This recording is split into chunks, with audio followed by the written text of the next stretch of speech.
It's called B117, a COVID variant from the UK, and it has made its way to southeast Michigan. The experts said it was just a matter of time. That's right. And over the weekend, the Michigan Department of Health and Human Services reported Michigan's first case of the more easily spread UK coronavirus variant.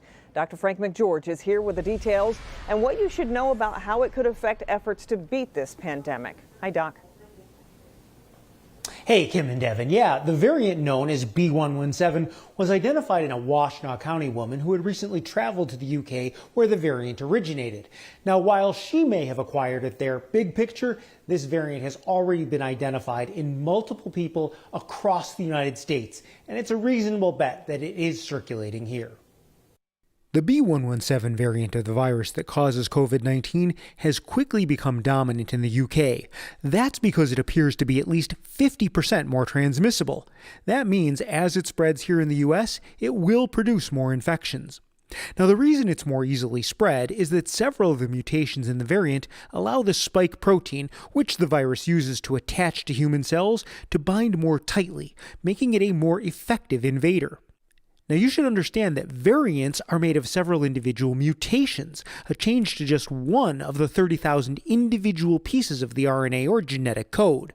One particular mutation in the B117 variant, known as N501Y, has already been found in other variants across the world and seems to be a primary driver of the increased transmissibility. Although the B117 variant does spread more easily, there's no indication that it's inherently more dangerous. The danger comes from the fact that as it spreads, it could cause a surge in infections, which will cause a surge in hospitalizations and deaths. CDC epidemiologists have already estimated that it could become the dominant strain in the U.S. by March, but are hopeful that ongoing vaccination efforts might offset its growth. There is no evidence that the B117 variant would be resistant to the vaccine's protection. Now, no one should panic about this variant. The value of knowing that there are more contagious variants out there just highlights the importance of not letting up on basic precautions. Increased transmissibility does not mean masks and social distancing stop being effective. Yeah. And you know, we're focusing on this one variant here. Does anybody know how many other variants there are out there? Well, you know, Kim, not exactly, but we know the number is extremely large.